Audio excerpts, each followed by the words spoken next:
Nick has been in and around surveying his entire life. He fell in love with the profession by being his father's assistant at a young age. He is currently a lead project manager at S&F Land Services in the Phoenix office, overseeing various projects throughout the Southwest. Nick has had great success helping grow S&F's Southwest operation, performing projects from local topographic and design surveys in Phoenix, Arizona, to 15-mile-long topographic surveys and right-of-way surveys in Name, Pueblo, New Mexico. Nick served 6 years in the United States Air Force. Thank you for your service. He's defending our beautiful beaches in Destin, Florida, and Honolulu, Hawaii.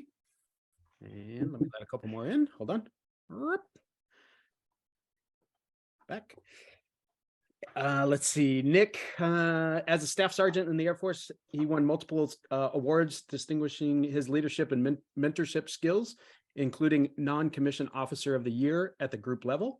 While serving, Nick obtained his Associates of Applied Science in Advanced Avionics Technology through the Community College of the Air Force. Nick is currently enrolled in the Idaho State University Surveying and Geomatics program and for Bachelor's of Science program. Nick is a Oregon LSIT and has passed both of his national licensures exams. Whoop, let a couple more in.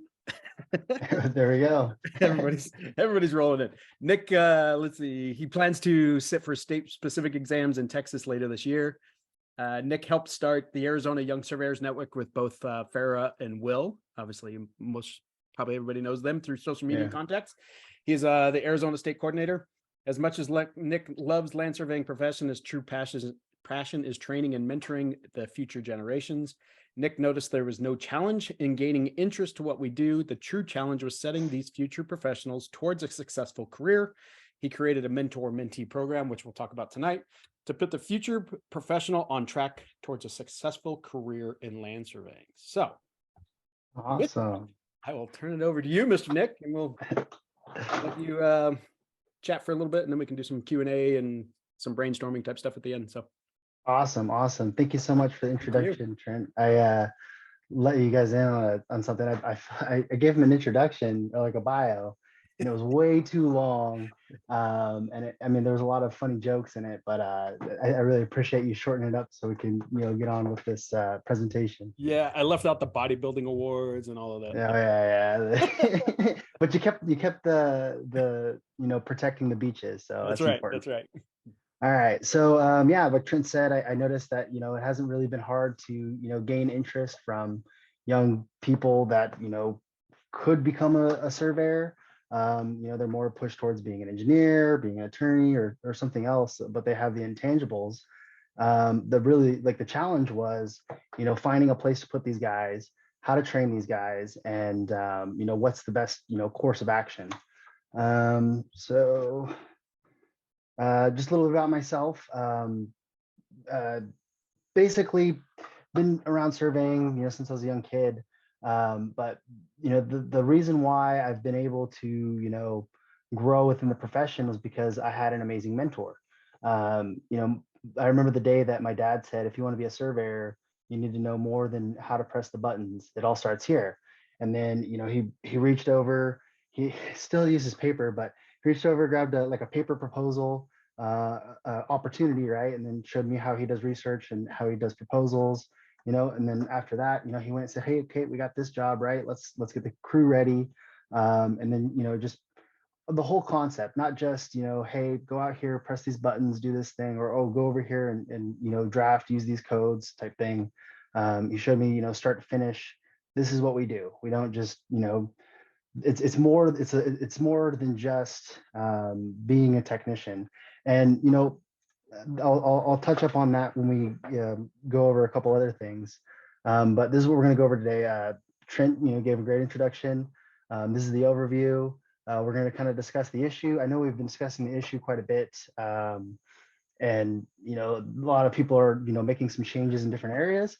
I just think that this tool is a way that we can definitely make a greater impact for the future to come. The overlooked reason, my solution, how we can keep the training billable, and a rotation concept, how we can incorporate education. Some states require education, not all require, but it definitely is a valuable tool. The next steps, and then we'll break into some questions. I like this quote because this is kind of like the reason why I came up with this. It's when something is important enough, you do it even if the odds are not in your favor. So I knew that it would be really, really hard to come up with, a training program and outline for, people that have been, training surveyors for a while. Be a little bit of pushback, but I think that it's important enough to kind of show some of the tools that I gained, while in the Air Force, actually, that I think we could also incorporate, these ideas and these concepts, and attain and retain more professionals. So here's the statistic that we've all been talking about. We've all been scared about it. There's, been some value added just because of the scarcity reason, but at the end of the day, we've got all this work and we don't have anyone to do it. So the number of professional land surveyors is expected to only grow by 2% by the year 2030. Only 14% of professional land surveyors are under the age of 34. The average age of a professional land surveyor is 58 and 60 years old, and the average retirement age is 67. It's kind of scary. You do the math, 67 is the average retirement age. I mean, that's 7 years with only 2%, backfill.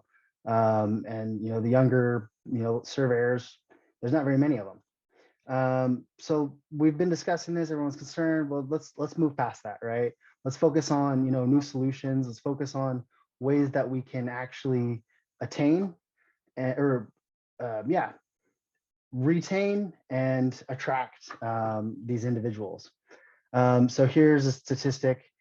So this is kind of an eye-opening thing when I moved to Phoenix and started really having to figure out, how are we going to bring people on? Why do engineers have such great numbers? Why do we not? And you guys will all relate. We're starting to see more and more young PEs where we really aren't when it comes to surveying. So the average age of the FE is like 27. The average age of they messed it up right here. No, they didn't. It's the PE. The average of the PE is it's 33. And then SE, I mean, we don't see a whole lot of those, but it looks like it's around 30, 35. So then over here, right, we got our FS and our PS takers. I think Trent has more research on state specifics and stuff, and different states are definitely doing better than others. But this is a pretty good national generalization of who's on track to get licensure and how old they are. So our average age it's looking like it's around 35 for the FS, and then the PS is looking like it's around 39. What's cool is that I did it at 26 and 27, and my friend Chris Shoup, who's also an EIT, he did his his PS and his FS and his FE all at 22. So it's possible. It's definitely possible to lower that curve. But these are the statistics, and we got to figure out a way to change it. So yeah, here, total active licenses nationally, what is that? 47,527. And I don't know I guess that's PSs. So total number of people that have passed their PS that are registered. Whereas our engineer counterparts, it's 92,000, or wait, no, it's 927,000. Wow, that's a lot. And then I want to make sure you guys can see this. I'm going to move my toolboxes that I couldn't hide. Can you see the statistics for the exams? Yeah, try to move your one more toolbar just a little bit. It's blocking that last. Yeah, it's annoying. Okay, here. Okay, you're good. Over there. All right, sorry guys, first time using Zoom. So yeah, here we go. The FE.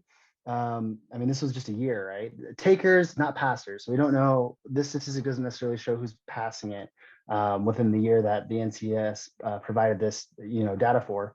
But for the FE, we have 48,000 people taking it. We've got 1,600 people taking the FS. Then for the PE, we've got 31,000 taking it, and we've got 824 taking the PS. SC, I mean, it's a little different. It's more specific, but here nor there. I mean, we've got, so a big portion of our workflow is supporting, these engineers on the design side, and even if you're just working on a boundary project, more than likely someone's going to build something on it. Even if you're just specializing in construction, well, someone has to design it and someone has to have a pre-designed topo. So I feel like a really good way to kind of, figure out a metric is by comparing our engineer counterparts. Let's see. I got to move you guys back over. Hang on. Or can I just press the screen? Okay, there we go. Not so great at this. So why are the statistics like that, right? So I came to this conclusion that engineers have a path, right? They have a clearly defined path. And the reason why I came to this conclusion was through, you know, these Arizona Young Surveyor Network outreach events, talking to parents, talking to kids. The biggest question is, like, I had a 13-year-old girl, and she said, I want to be a surveyor so bad. What do I do? How do I do it? What's the path? What school do I need to go to? Yada, yada, yada. And I was like, oh my gosh. Like, well, you could do, you know, this year, maybe go to school, or maybe you could work for someone for a little and then go to school, or, you know, like, it's so wishy-washy. And I was like, well, I need to come up with a way that I can say, hey, there's multiple paths, but this is a solid plan of action that can keep you on track and have you, you know, eligible to take these exams and stuff at, you know, a younger age. So yeah, now that we're getting interest, we need a path. Engineers, they already have one. The idea of, you know, implementing this program is to kind of mimic the career path that engineers have, except with a twist. So here we go. So here's the engineer current path, and then here's, you know, the mentor-mentee program or concept. So basically, engineers, they enroll in an ABET accredited school. They'll do summer internships, gaining some experience, gaining some, you know, relationships of where they potentially will work after they finish the degree. Then they'll take their FE their junior year. 2 to 4 years. I think it might actually just be 4 years, but I put 2 there because I didn't want to upset someone. But yeah, 4 years after getting their experience, after their bachelor's degree, they take their PE, and then they're a professional engineer.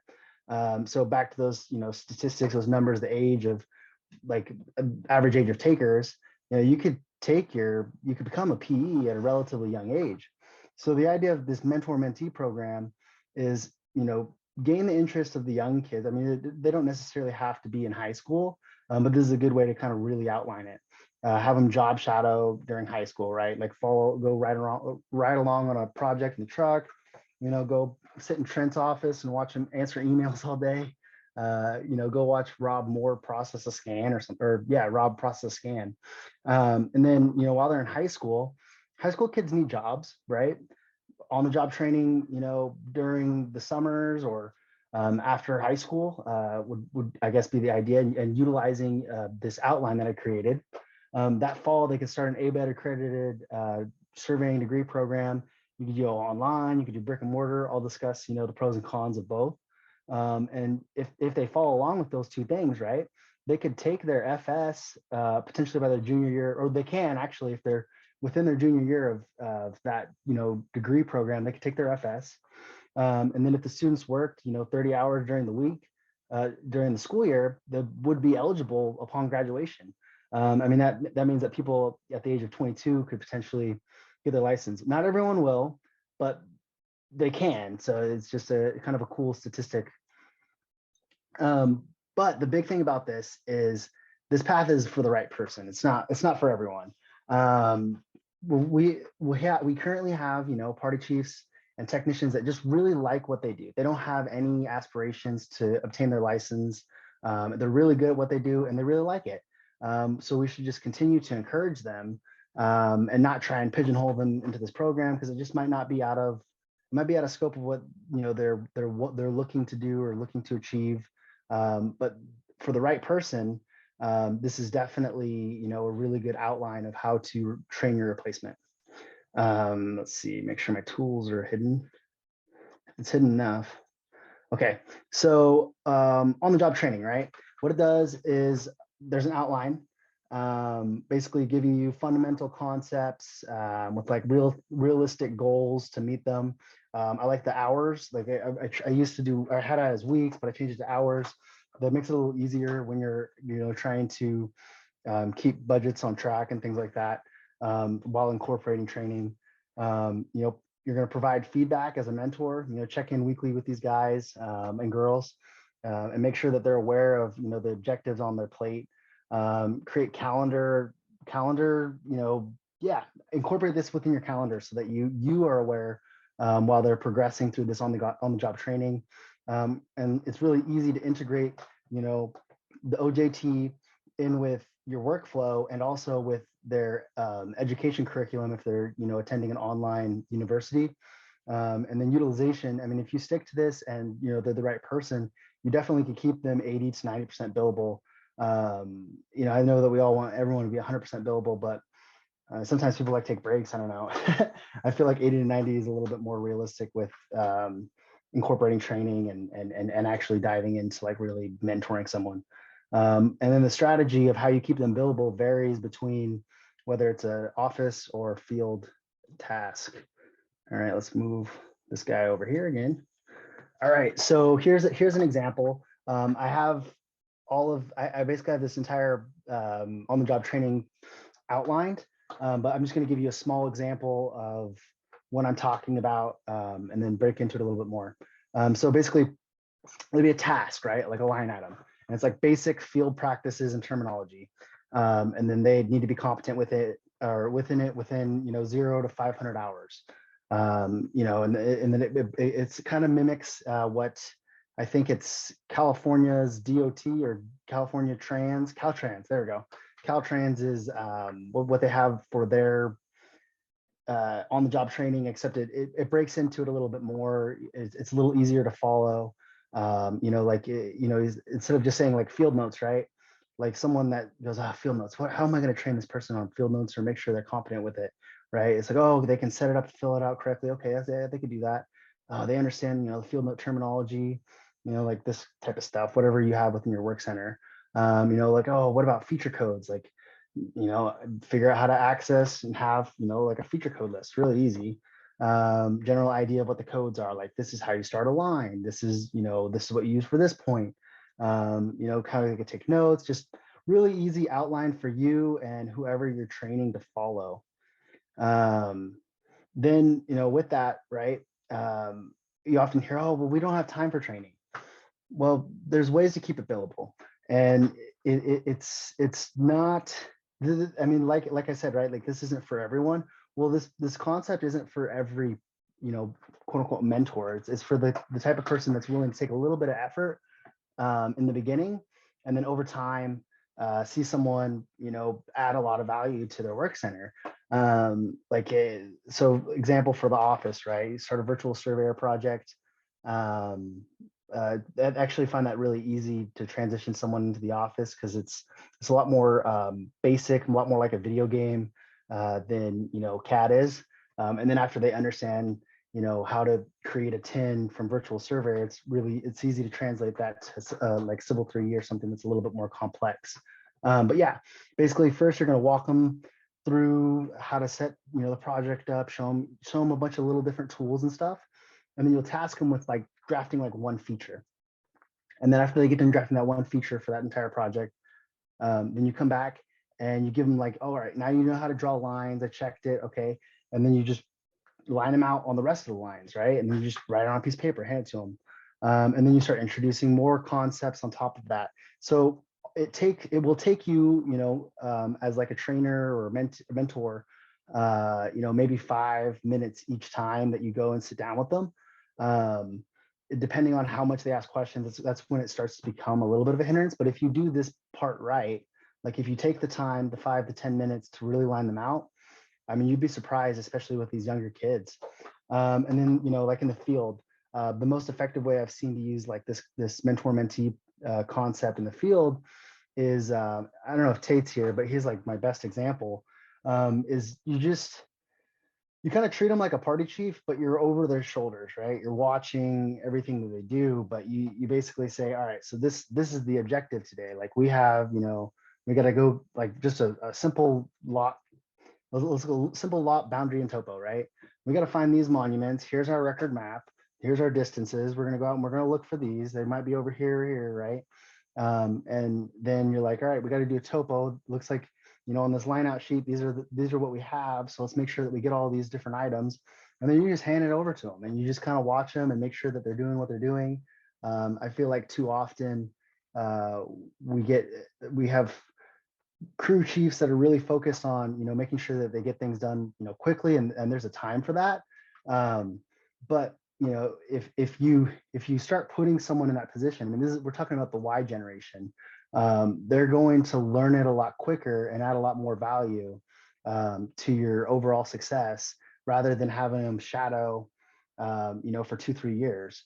You're just kind of you're putting them in the spot where they're forced to learn with training wheels, right? Because your crew chief will be looking over their shoulder, checking their work, making sure that they're doing it, but actually letting them, do it, and use their analytical skills, and create their own little thinking process of how to do, field surveying. Then there's this rotation concept. So not every work center can support this, but some can, and the ones that can and really have a lot of different needs. When you're talking about the right person, I don't know very many, licensed surveyors that haven't worked in the field. And I don't know very many. I mean, I feel like you have to get a little bit of everything going on. But I know a lot of surveyors that have only worked in the field. And when we have like the right individual in front of us, I feel like it's important to not just teach them one thing, like, all right, you're going to go out and you're just going to do construction staking and you're going to get good at construction staking, because then that's it, right? You don't just get tested on construction staking when you take, these exams. You get tested on everything, and you have to know not just field concepts. You also have to know office concepts. So this is a little rotation module that one of Trent's employees, Elizabeth, came up with and passed along. But ideally, example, you have three new hires for the summer, right? One is in the field for 3 weeks. One is in the office doing research, drafting, helping out with different various office tasks. And then the other's in the field, kind of doing all the, technology like the drone or scanning, if your company can support it. And then they come back in and process it. I find it a lot easier to actually kind of keep people when it comes to processing like the drone data and stuff, because it's so easy to like drafting in virtual surveyor. It's really simple to incorporate more of a field to finish in that training portion. And then each 4-week rotation, expect them to be like 70% utilized in the beginning, but after 16 weeks, I mean, they should be 90% utilized, and then exposing them to multiple different aspects of surveying that potentially could be more efficient than the current staff. But it also goes back to this, right? It has to be the right person. Okay, so then there's another piece to this that, I mean, is kind of optional, depending on state, right? Like not every state, you don't need the education, but I definitely encourage it. And I want to talk about different ways that you can basically you get tax credits and stipends in order to encourage, this person going through this program or a new hire to get their education. So basically they'll get all the hands-on training, they'll get all this hands-on experience, but then also get, that education piece, which basically takes the stress off you, and by having to teach different various things, and it kind of forces them to finish their degree. And the cool thing here is that technology is changing, education's changing. As surveyors, depending on the state, whether there's continued education or not required, by having your new hire go to educate or go to school, right? They could potentially bring new information that you didn't even know, because things are evolving, things are continuing, and that's another way to boost up your work center. Okay, so now when we talk about education, there's 2 options.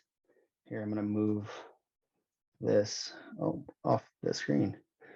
So there's 2 options. You can go online, or you can do like a brick and mortar in-person school. Both are great. Both have their own pros and cons. Online is great nowadays. The advantage for you as an employer would be 30 to 40 hour work weeks. So you're getting this person not just in the summers, not just you're able to utilize them. A lot of kids that go to school nowadays to be an engineer, you know, sometimes they have part-time jobs, sometimes they have full-time jobs. So they're definitely capable of, you know, achieving their education while working. Hours spent, you know, can go towards experience needed for licensure. And then the labs that they have to do online, you know, they can be used during billable hours. I mean, you could be using their need for education, like they're, you know, within your workflow. Universities like Idaho State allow students to challenge out of courses if they can demonstrate objective experience. So basically, the more that you teach your new mentee, the more that they progress. Like at a university like Idaho State, they could potentially challenge out of a course showing some sort of competency. Say you taught them how to use CAD and they show that they're pretty proficient in it. They can say, hey, I'm proficient in this. You sign them off on it through like some sort of challenge, and they get that credit. They don't have to pay for it. And then it provides more opportunities for you as a mentor to support, educate, and develop their mentee, because they're there. They're constantly checking in. You know, back to that one slide where I said, you know, check in. Make sure you're checking in with your mentee. And then, you know, brick and mortar option. A lot of people I work with right now are online. They all went to, or not all, a good majority of them went to OIT, so they're very familiar with the brick and mortar surveying education, and there's a lot of value that they got from it, especially when it comes to like networking, because they all work together, right? So brick and mortar, it can support your work center drafting and office tasks remotely. Like I said, college students, they still need part-time jobs. It can support, you know, work center over the summer so they can get back in the field here, come back to the office here and there. And then, you know, like the online piece, you know, hours worked can still count towards licensure if they're actually, you know, moving in the right direction. The disadvantage is there's a few. Less hands-on with the mentorship. I mean, you could still have some sort of remote situation where you're still mentoring and whatnot, but I find even just with training, when you don't have that hands-on in-person experience all the time, it's not as effective, but it still is effective. They likely would have less of field experience, especially if they're cruising through school really well and adding a lot of value with your office tasks. So like, you know, when you're considering this, make sure it's a person that has a lot of value in the office or has a lot of potential to add value in the office. Oops, headphones. And then the students get that college experience. The college experience, which, I mean, that's an advantage, right? Potential employees to recruit through students in a brick and mortar university. So yeah, like I said, a lot of the students, it's just a way to network, which you as an employer, there's an advantage there, right? Because there's not very many surveyors out there, and having, you know, one of your employees that you invested time and energy into, you know, making friends at one of these brick and mortar universities definitely could add value by bringing on more, you know, quality future professionals. So yeah, that's pretty much what I've got there. I created the outline, but the big thing, actually, we need to change that email to my work or personal email. Sorry, we're changing our Arizona YSN stuff right now. So I'll give that to you guys in the chat box. But I created the outline. I have a PDF. I'm looking to like transfer it to some sort of like digital tracking system where you can track it, sign it digitally. Nicholas, oops. But the big thing with this is that I know, hold on, I'm giving you guys my email. There you go. I know that if I was just to send it out to everyone in the meeting, that not everyone would use it, or a good majority would be like, oh, it's there, you know.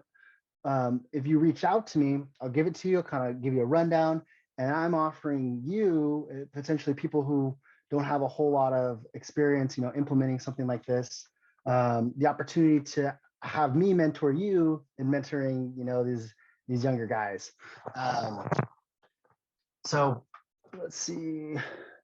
Did you guys all get the information? Yep, you're good. You're all right. Yeah, I'll stop. So one of the things Jen chimed in and said, in Maine, part-time employment does not count towards licensure. Well, your 30 hours a week would be full-time, right? So if they're getting at least 30 hours a week, I mean, because you're right, part-time employment doesn't count, But if you're able to bill 30 hours, I mean, that's full time. I mean, it's not a 40-hour work week. I'm pretty sure. Yeah, it'll be, some conversations with each state board. Go for it, George.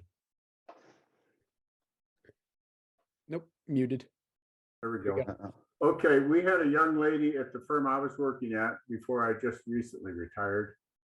And she was a graduate. She had her bachelor's in engineering.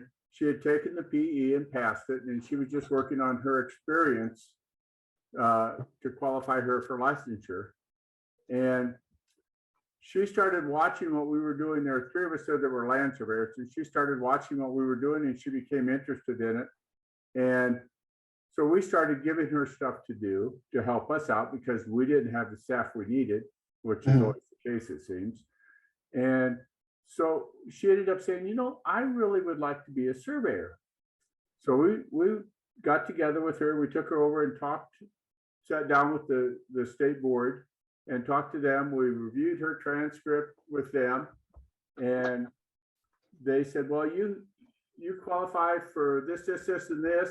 If you'll take some additional classes, which we have available online here from Great Basin, we will consider you for licensure. So what happened was she went ahead, she went to Great Basin, and this other surveyor and I that worked with her more closely, we kind of tried to mentor her, and we did a pretty good job. I didn't do so much as the other guy because he was there full time and I wasn't, but she ended up taking and passing the professional surveyor's exam her first try. She's now licensed as a professional engineer and a professional surveyor, and she's probably 28 maybe. Yeah. Nice. And it's awesome because she's got a good picture of everything that we do.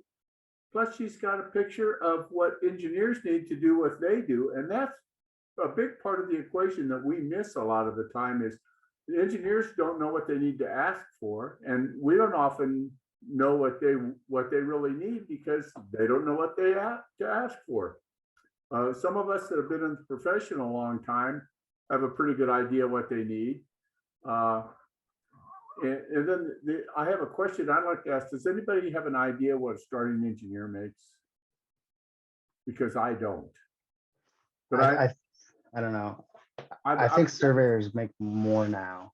I would bet that it's less, or the engineer starts out at more than someone started out in the surveying profession. I think it varies. And well, it probably does, but I know that when we were hiring people at a firm I worked for before, we were hiring graduates from Fresno State, and Caltrans was paying them way more than we could afford to pay them. We couldn't get anybody to come to work for us because Caltrans would pay them way more. And I think as surveyors, we've lessened our value because we don't consider our services that valuable sometimes. And you know what? Without us, nothing gets built. Yeah. Bottom line. So back to, I mean, because that's a big thing that a lot of people say, oh, well, it's hard to, bring people on because engineers make more money. I mean, that's not necessarily the case. I mean, I don't think that's the case anymore. So like think economics, right? Scarcity. We're in such high demand. We're all so busy. I guarantee it. Like there's a recession coming, but we're all super, super busy with work, and it doesn't look like things are slowing down. And we really are still hiring, still looking for people to bring on board. If the issue is like your internal work center can't recruit people because of how much you're paying them, maybe you should raise the rates a little bit, because I mean scarcity, right? There's not as much of us that can provide the value that's needed, so we probably should increase, how much we pay people if that's the issue. And I think a lot of companies have actually started adapting that, just because, I mean, there's not very many surveyors. I just showed you the statistic. I mean, we're few and far between, especially when it comes to people that have, I guess, the intangibles, to become a licensed surveyor or are a licensed surveyor. Well, I hope you're right about that, and I think you are in most respects. I'm happy to say that now that I'm retired, I'm finally above average because I'm There you 75. go. But Oh, wow. but I mean it's crazy. I mean we're charging less for a topo of a 1 acre lot now than we charged 40 years ago. And I'm Really? pretty yes. If you stop and look at it, and especially if you compare the dollar value then with the dollar value now, we've given away the technology. Is what we've done, and it's kind of amazing to me because I think the service that we provide is probably one of the most valuable and technically demanding services that you could have in this country. And, you know, it compares to medicine in a lot of ways. I mean, you screw up on a survey, you're in super big trouble most of the time. Uh, it's just sad that we've allowed ourselves to devalue our own services to the point where uh, we're giving away our expertise, and that's what we really have to sell. I think there's a turnaround. I mean, I hope get what so. you're saying, but I think like recently I've seen a turnaround. So I've talked to a lot of people, and there's definitely, you know, higher rates. We're paying people a lot more. You know, I think that we're, you know, like you said, I think we're seeing our value a lot more, and the public seeing our value a lot more too. So, um, you know, you're retired, so, you know, just so you know, we're in good hands now. Well, Well, I hope so. I know developers still shop us like crazy. Oh, Don't they? yeah. They Well, shop us yeah. like crazy, and shame on us for playing that game if we do. exactly.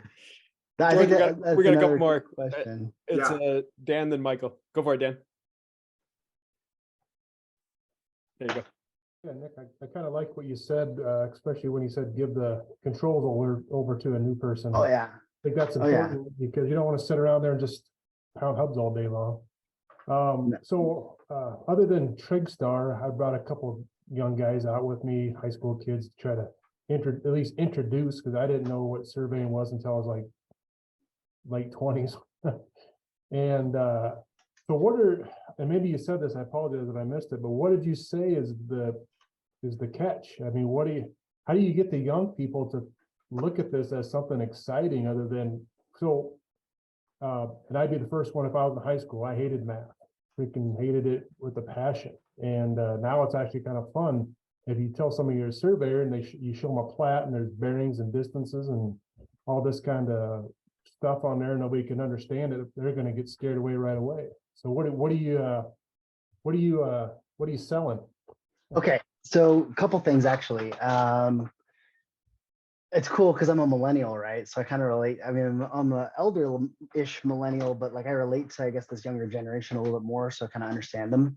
But when it comes to like these outreach events, definitely show them the technology, touch on the history, mention, you know, like George Washington, Thomas Jefferson, Abraham Lincoln were surveyors. You know, the kids, especially when they're in high school, they think that's the coolest thing ever. They're like, really? I didn't know that. When you touch on the technology, I mean, it's a technology generation. These guys grew up with phones. I mean, that's another reason why I'm super comfortable with handing over the data collector and giving very specific instructions. Yes, like they're very specific instructions, but they're running the gun. You know, they're the ones pressing the buttons because, you know, a good example, right, is to help you guys feel a little bit more comfortable with that is I use TDS working for my dad. I came down to Arizona and I learned Trimble Access in a day. I know that you guys have, I mean, you know, I grew up with technology, right? I know you guys have crew chiefs that, you know, you change that software on them, they're going to lose it. You know, like that's the end of the world. They're going to quit and go somewhere else. But like younger kids, they really pick up on that stuff. So when you're, you know, recruiting them, whether it's, you know, through, you know, in-person conversations, express the technology, show them the plats. But a big thing that I've shown them is, you know, different, like I bring my laptop and I'll show them, you know, a topographic survey with an ortho, you know, within it, right? And then I'll show them, you know, the surface and have like a 3-dimensional view of it for them, kind of explain interpolation and stuff. And it makes them, you know, see the fun of the math, right? and see, that, hey, like there's the drone or there's the scanner. Will Wing, I know you guys might know him through social media. Whenever he goes with me, right, he'll bring the scanner. He'll actually scan the building and show him, the point cloud on his TSC. I think it's a 5 or no 7, CSC 7. So showing them the technology, touching on the history, and then just having some good energy. Another thing that I found to be like super useful is social media. I hope I don't annoy you guys so much, but I keep posting these these reels and stuff, because that's those guys, like the younger kids and high school kids, and people that are in college right now. I mean, that's their what's the word? Trent, what's a TV show you like to watch? Yeah, I was just gonna say it's their vice, right? Social media is their vice to get through the day type thing. Yeah. Yeah, so like exposing, using that, and like if you own a company, Trent does a really good job with his social medias, is just showing them what they're doing, showing the technology, showing how fun it is. And I'm sure that there have been people that have just glanced by, like Diamondback Land Surveying. So it's a double, right? Like Trent gets marketing out of it, but he also gets to expand, the profession. Me personally, I've just been doing it because I feel like surveying can use this. And then, yeah, so that's really what's helped with, really getting the right people. It's us as surveyors, we typically are kind of like the guys in the back, right? Kind of in the background, kind of supporting, the engineers. So it's harder for us, like we're harder, and especially when we work for engineering companies solely, and we're not used to, having to go, hard sell new clients, things like that. It's us stepping out of a comfort zone to show people what we do. So it is a challenge. And, with the mentor mentee program, I'd like to also, offer help for other people that are looking to also attain these guys, and track them with, different, like I'll help you go through social medias, different ways that you can, incorporate, marketing that's fun for a younger generation, but also, shows off, where you work, using, Instagram or TikTok. Trent likes TikTok, or, other social medias. So did that answer it, Dan? So, yeah, I guess I got the technology to showcase the math. That's a good one. Did you ever, when you were younger, did you ever sit through a TrigStar session in high school? No. No. I did one of those one time, and it was just kind of like, Yeah. top you, then you gotta, show them how to do the problem, and then they do the problem, and then it's all done. And the only people that can do the problem are the math whiz. And I'd be more interested in a kid that likes to work outside, Yeah. but he's afraid of that math, So I guess showing them the topo would be a good one. And I don't know. I'm fighting the TikTok thing. I can't stand my kids being on that shit. So sorry. real quick. When it comes to the math, because you are right, I have had a kid before say, "Oh, it seems like it's a lot of math." Like, no, it's easy. Just if you encourage them that it's easy, and like if you bring someone on, right, and you're pushing them through school, just encourage them that it's easy. Encourage them that they can do it, right? So like if you're showing them, what's going on, just express, say, hey, don't worry though, like it's actually not as hard as it looks. It's just a triangle, and it goes pretty far. There's a couple of points. Amy, so Oregon PLSO is finding good success with CTE more than TrigStar. So, and I would agree with those statements, Amy. And if we can focus more on the CTE schools and the CTE high schools and that kind of stuff, they already have some type of survey curriculum that's built into a bigger curriculum, right? So there's, like here in Nevada, a lot of our stuff is what they call Project Lead the Way. Well, there's a survey component in there that we can come and teach the kids on how to run a level loop and that kind of stuff. It's built into the curriculum already. But when we're going to these CTE schools, we're not having to educate them about the actual profession, because they're already they have some awareness to it. And so I agree with Amy's comments there. A couple of things I threw in the chat: the updated NSPS PowerPoint presentation. So I'm on that committee as well, and we spent last year about 10 months building the new PowerPoint. So there's a Dropbox link to those. There's a PowerPoint presentation. There's a narrated PowerPoint presentation, and then there's like kind of a movie slide one that you can just play and loop on a laptop. So, and then way early on, some of the slides that Nick was using is from NCES squared reports.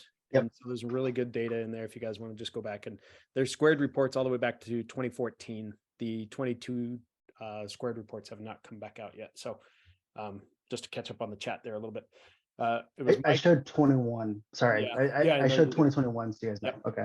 It was Mike and then Trent.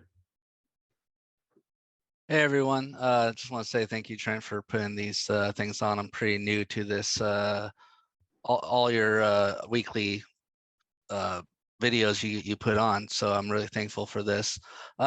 Just a quick background, I'm a second generation surveyor out in California, Orange County. But Nicholas, one thing I wanted to point out was that the 12-week kind of like summer internship, the ABC. I really like that because a lot of I come from a very small private company with my Yep. dad, and every time we would get somebody in, we would just throw them into either always out in the field, and if they actually had interest, we'll go put them in the office. But I really like that idea of having them go through at least maybe even like spread it out to a year if they want to be there, but like it doesn't have to be just like a 12-week thing, but like, hey, you go out in the field, this is why we're picking this up. Oh, you go in the office, this is why we pick these points up for a boundary analyst.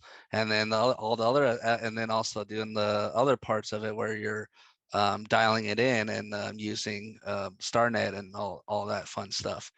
I really like that. I thought that was great. And then also going off of what George was saying, of like with the money wise, I went to Cal Poly Pomona, got my civil engineering degree, went to engineering design for 3-4 years, and that was kind of a small company too because I like the mom and pop stuff because I was used to it.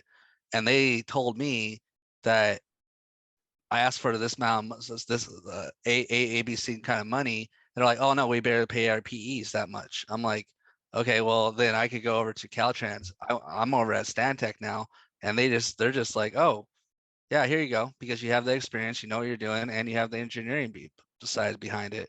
And it is difficult with where I remember with my dad trying to like keep people was not being able to pay them what they were expecting because his mom, like, we can't compete with, these big multi-billion-dollar corporations.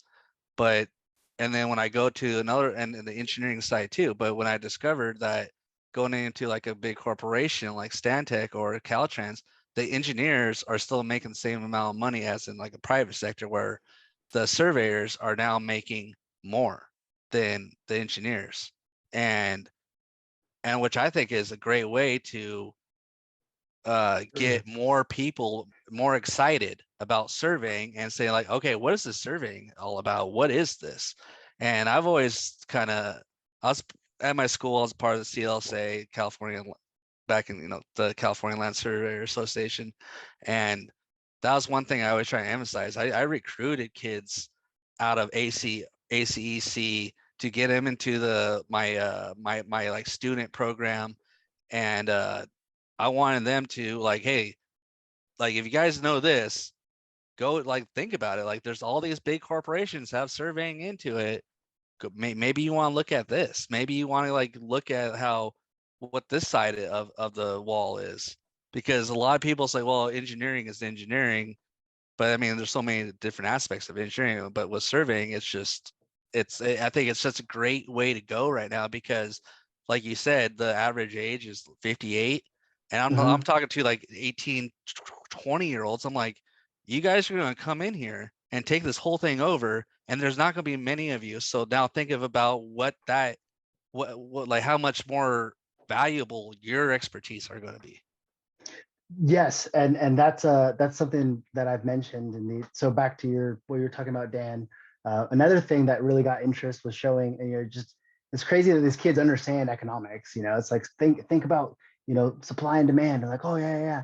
They like catch up on that, and they see the value in that too, right? Because we go back to what I said, right? It's for the right person, and the right person is thinking about their future kind of like that. They're not thinking about wanting a job, they're looking at a career. But I do have an example of a starting surveyor versus a starting engineer.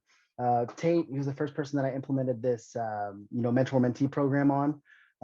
And so he was an engineer, intern where I worked, and he was making, I think, $16. Yeah, he was making $16 an hour.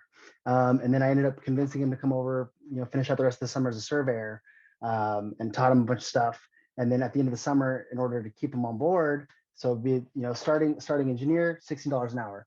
Keep him on board, brought him up to like $24 an hour. And he actually had the value to add to or bring to the table where it made sense to bring him on for $24 an hour. So, whereas there were people that were, working in that engineer side, that had their degree, that were making maybe $21, $22 an hour. So starting engineer or starting surveyors now, I mean, it's the pay disparity, that's no longer an excuse.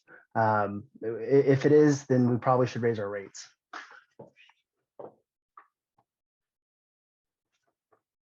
Yeah, nice. Trent, go for it. Hey, thanks. I love this discussion. This is one that, I'm really working on here in Utah. A lot of it just you got to keep pounding the door so you find the right person. Yeah. So I've done the grassroots thing where I'm just, okay, I started my kids' elementary school. They had a STEM fair, so let's go do a booth. And then talk to the right person. Finally, we got in with the state in a state STEM fair, 15,000 students and educators this fall. But finally, it got me in front of the state education board, the coordinator for CTE, construction technology classes.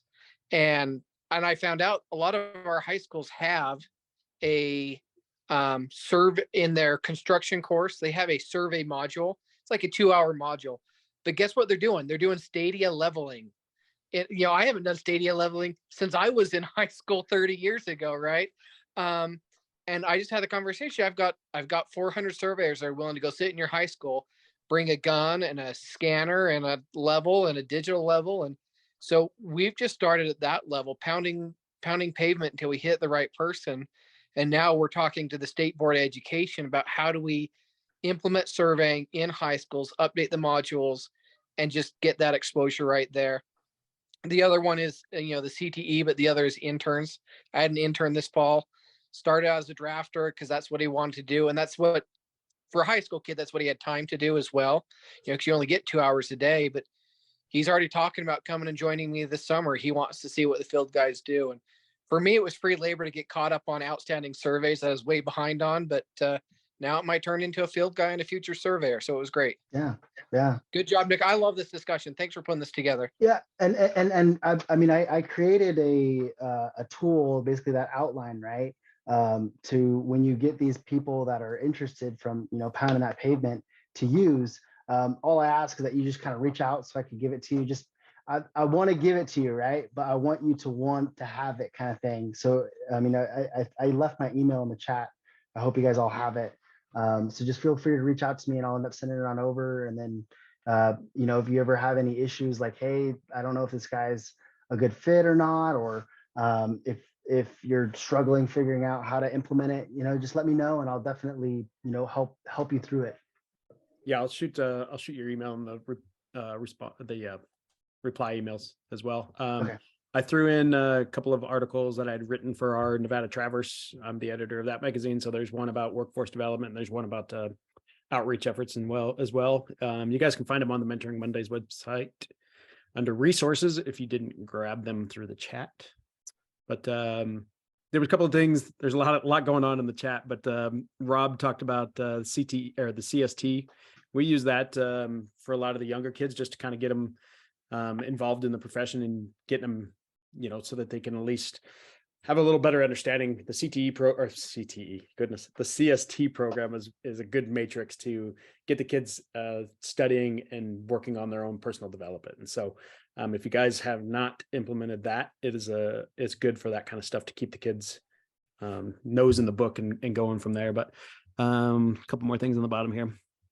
There's the Caltrans. That's a good conversation, right? George talked about I know UNR no longer offers any surveying in their civil engineering program. They've gotten rid of that. So that's kind of what George was talking about there. So Nick, you got something? I saw you on mute there, but go for it. Yeah, I just got a couple things, and it's I want to wrap them all together, and I guess it's my story. So I guess I'll just start with that. There you go. My intro to surveying, you know, I went to high school and they were pushing 4-year degrees on me. I'm 34 years old now, so they were pushing 4-year degrees pretty hard. And thankfully, I had an instructor that was pushing engineering, or trying to open up students to engineering. And he kicked off a class and said, "Hey, I really want you in this. I know you're interested in engineering, and I'm also going to do a little bit of surveying." So, you know, first day of that class, we were out just doing a real simple level loop. I didn't know what surveying was, and that got me hooked. So I went to school in Nebraska and got a 2-year degree, and that included a co-op. So this is kind of one of my points here. And someone, if someone knows more about this, please back me up or tell me I'm wrong or whatever. But that co-op, I went to a firm in South Dakota, and I believe they got 90% of those wages reimbursed to them through the state. So just something to maybe look into. Like I said, I don't know if that program is in existence or not, but that was a whole quarter then. So I think I had 12 weeks or whatever with that firm. So that's my story. No, I love it. That's awesome. I like it. Yeah. Hey, you said reimbursement. I know that Idaho State also gives a stipend to the mentors for like the labs. So that's an incentive as an employer, or a way that you can give, you know, more money to your person or to who you have going to school, so that you can encourage them to finish. So just thought I'd mention that real quick. Awesome. Yeah, and one other thing, we just had our state conference here in North Dakota. And I didn't get to talk to the individual or anything, but I had heard that the company is basically sponsoring them through school. Oh, wow. So Nice. my school that I went to is also a tech school, and that was pretty common with the mechanics. You know, they'd get on with their local dealership or whatever, and they'd pay for their schooling. They'd have to sign a contract, and I'm not saying that's an option for everyone. That's expensive, right? But you know, to see that in surveying, I think that's pretty awesome too. Yeah, that's cool. Rodney, go for it. So today I was actually reached out to by the director of the workforce development for our state ACEC, which I'm on that committee. We just hired someone. They just hired someone. But one of the interesting things that she reached out to, knowing that I was working with Trent on some NSPS stuff and some other state initiatives, she wanted some more statistical data about our state specific. So you need to know what's going on in your own state. But one of the interesting thing was that we don't know who everybody knows, and this person who was just hired wants the statistics of our state, so she can connect us with the Department of Workforce Development and a next level jobs initiative to find out what grant money is available for programs like these that your companies develop. They're out there. That money is out there to be reimbursed. So yes, like Nick says, you're developing individuals to be, you know, productive and utilize at a certain rate. Like that's your hope, that you develop not only employees for your future, however, along the way, you're going to, you know, there's ability to have some help to offset that cost to the company, and you just need to find those initiatives that are out there that work. I know our company took part in an internship, a reimbursement thing through the state several years ago, and it's something you just would have to reapply for every year. And you got up to so many thousands of dollars every year, and all you had to do is just reapply as long as you were supplying the information. But there's a lot of ways out there to help our cause along the way. Yeah, no, I mean, like this here, right? Mentoring Mondays. You know, this is another thing. There's a lot of great things going on. A lot of the schools are getting more creative with how it's more flexible. That's why like the whole online school portion it adds value, because it allows you to, you know, also keep someone, you know, there. And I know that the IRS, I didn't mention this, I should have. IRS refunds $5,000. So you get a $5,000 tax write-off for giving $5,000 to one employee. So you could have like 10 employees that you pay $5,000 for their education, and it's 100% write-off. And then I think after that, there's a certain portion. So there's that, and then, you know, states have, you know, like PLSO or AZ PLS. There's education funds there. So there's a lot of opportunity to also, you know, be able to get the right person in education. You know, like with things that you're mentioning, and, you know, different organizations have kind of done that. I know that PLSO, like, just because my dad's a member of PLSO, if I apply, it's like a guarantee, you know, I don't know how much it is, but I guarantee get the scholarship kind of thing. So there's a lot of good stuff going around. You know, so don't think that, you know, oh, now I hired this person, I gotta, you know, pay for their education. There's other ways to get the education paid for as well. And another thing too, right? If engineers, this person's on the engineer path, likely they're going to take a student loan and go work at McDonald's while they're getting their engineer degree. You know, so if you're able to teach them tools, you know, if they're going to do the brick and mortar model, right, you're teaching them tools and paying them to, you know, take a load off of your plate to draft or help with different various office tasks. It's going to support, you know, what they were going to do anyways, except they're also, you know, getting more into the profession and also, you know, getting, you know, money to help them pay for their education. So these headphones. Awesome. Has anybody got any other specific questions? I know Nick had to kind of jump off fairly early as well, but Yeah, we could have go for it, Mentea. There you go. Hey, evening, folks from Park City, Utah. A big thing I want to really push for and emphasize is online schooling, college, and either online live or on demand. That's so critical. And like I said earlier in the chat, COVID is horrendous, but the one good thing is it made everyone realize, hey, we can all do this from our home. I actually got my 2-year degree, which is all that's required in Utah. And most of my classes were in person. A lot of my classes were in person. I lived an hour and 15 minutes away, and I drove over a mountain pass in the winter, in addition to working full time. So I'm motivated, but it was expletive hard and a lot of gas money and a lot of time.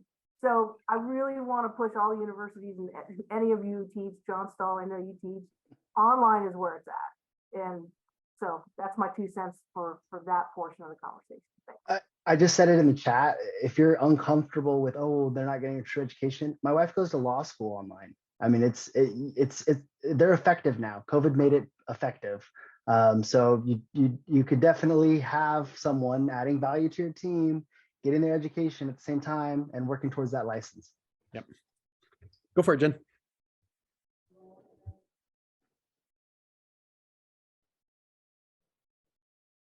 How about now? Jen, the mic.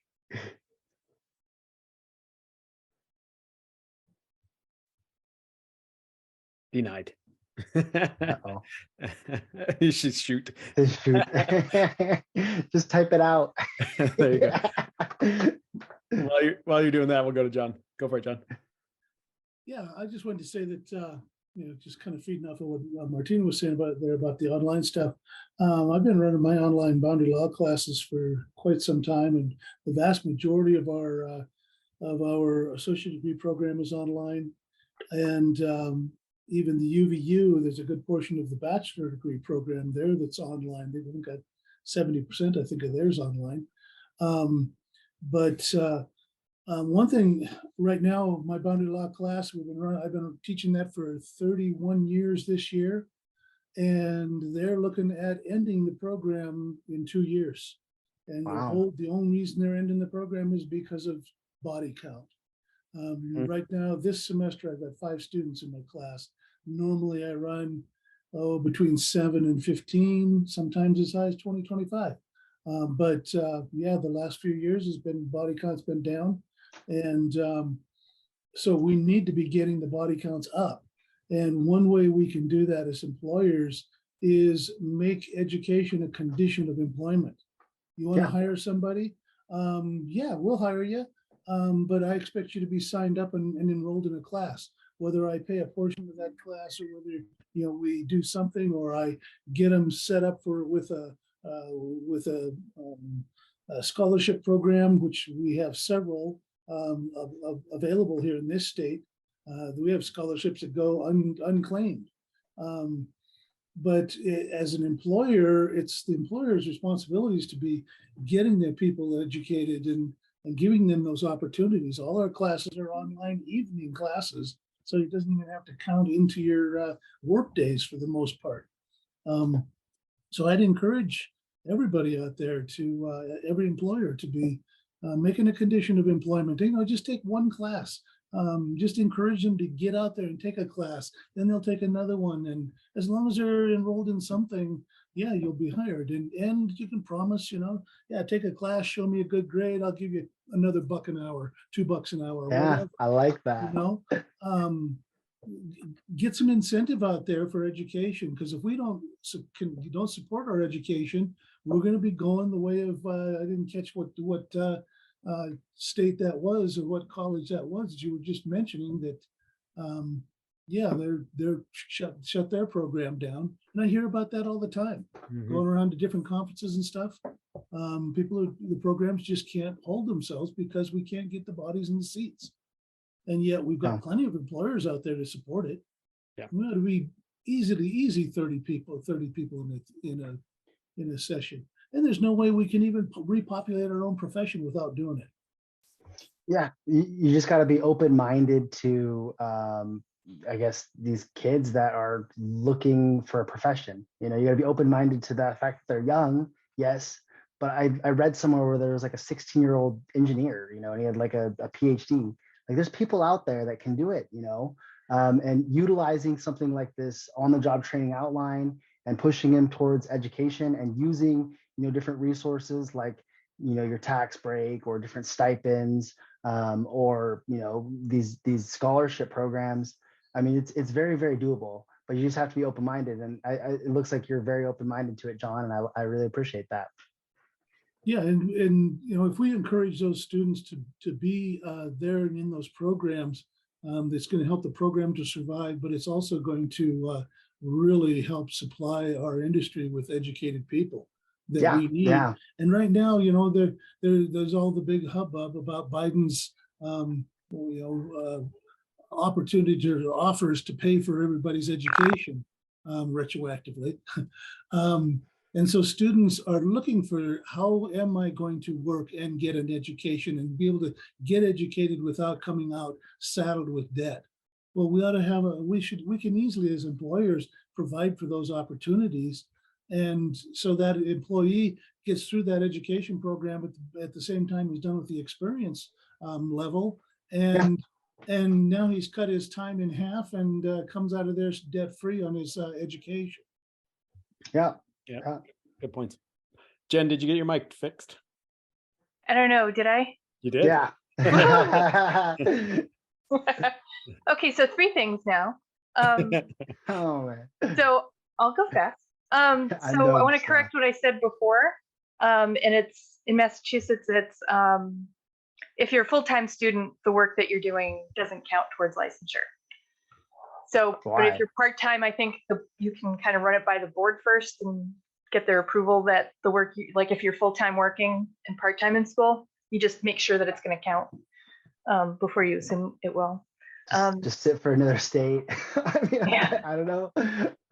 Sorry. And then I'll sort of pitch UMaine online program because that's what I've been doing. I thought it's really great. It's lacking 2 things, and I think probably most of the online programs are, and that's networking with other students in your class. We really don't have contact with each other outside of the NSPS sort of student group, and that's not really interacting with online students anymore. It sort of almost worked for 1 year. So there's some work there that could probably happen, but also like anything hands-on after like the first class, there's no hands-on. So the mentoring component, you know, if you guys are losing schools in different states, for not having enough students concentrated in one place, you're going to need the online programs a lot more. And the trade-off with that is definitely going to be more mentoring. It's a heavy dependence on that because that's the only way you get the hands-on experience that you have to have. And then, so then the third thing was scholarships. So even like this isn't my first bachelor's degree and I was still able to get scholarships, which blows my mind. National scholarships, state scholarships, and scholarships from the school. So that probably covered like half of my degree, maybe a little more. And if I started in a spring semester, if I had started in a fall semester, I probably could have picked up some more scholarships that year too. But I kind of missed them by a couple of weeks. And the tuition, and fees at UMaine online is like 1.25 times their in-state tuition. So I think I might be out of pocket like 12 grand or something along that line. So it's really not too burdensome, especially if you're going to come out of it into a well-paying job. Awesome. So that's a very manageable amount. Good stuff. So it's good to share that kind of information too, you know. Yeah, no, I really appreciate that. A lot of people have mentioned YSN. I mean, YSN is super good for networking. Arizona didn't have a YSN, so I started it because I see the value there. And you know, so there are ways to, you know, do this networking, surveying networking. And something else I found, like networking with, you know, potential clients and engineers, they're always super excited to see a young, enthusiastic surveyor. So, you know, if you encourage, you know, your guy, whoever you bring on to, you know, follow along with, you know, networking efforts, or like if they're going to like a YSN event and, you know, where there's a bunch of engineers, encourage them to go talk to people, introduce themselves, because, you know, engineers also see the value we bring and the lack of the people. So just encourage them to be young and be social, and it'll help you go pretty far. Awesome. Go for it, George. Okay, Nevada has a degree requirement for licensure now. Back in about 1980 or so, as a professional organization, the Nevada Association of Land Surveyors started discussing that requirement. And we looked around and we looked at places like California with Fresno State that had a surveying program that had trouble filling the seats in that program then. We looked at the population of California, we looked at the population in Nevada, and we said, holy cow, how are we going to do this? So we decided not to require licensure until we had a program here in Nevada that could support the education. Well, Great Basin College has done a pretty good job of that. And most of their students are online students, and I would say the vast majority of them aren't even in Nevada. Correct. But it's a great tool. And like Jen says, it needs some mentorship to go along with it. But what we've done here is we've taken people that are going to or are willing to enroll in Great Basin, and we help them with their homework. We review their homework, and we don't give them all the answers for sure, but we maybe give them a suggestion or two here and there that they might want to think about. And, you know, it's amazing the results we get. California still doesn't have a degree requirement, which surprises me because we've copied them in so many ways.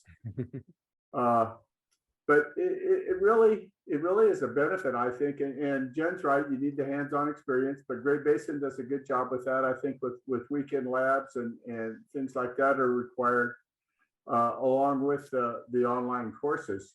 So, you know, it's kind of a coin toss. I mean, you have good and bad both ways, but you know, if you take what you can and take the good out of it and then add to it, you're going to come up with a good product.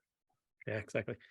Connie, your Leadership Academy, I talked to Kevin a couple of times about that, and I'm glad to see that's moving forward. So anything you can share on that when you're ready, that'd be awesome. So Thank you. I'm just starting. No, I It know. just happened, so I am organizing. I will be inviting a lot of people to come and Sweet. join us in those efforts because the more the better. There's a lot of great ideas out there that we want to put together, Yep. and we all need to collaborate as much as possible. Exactly. That's awesome. I will help you on that one too. Nick, you Thank got you. anything else?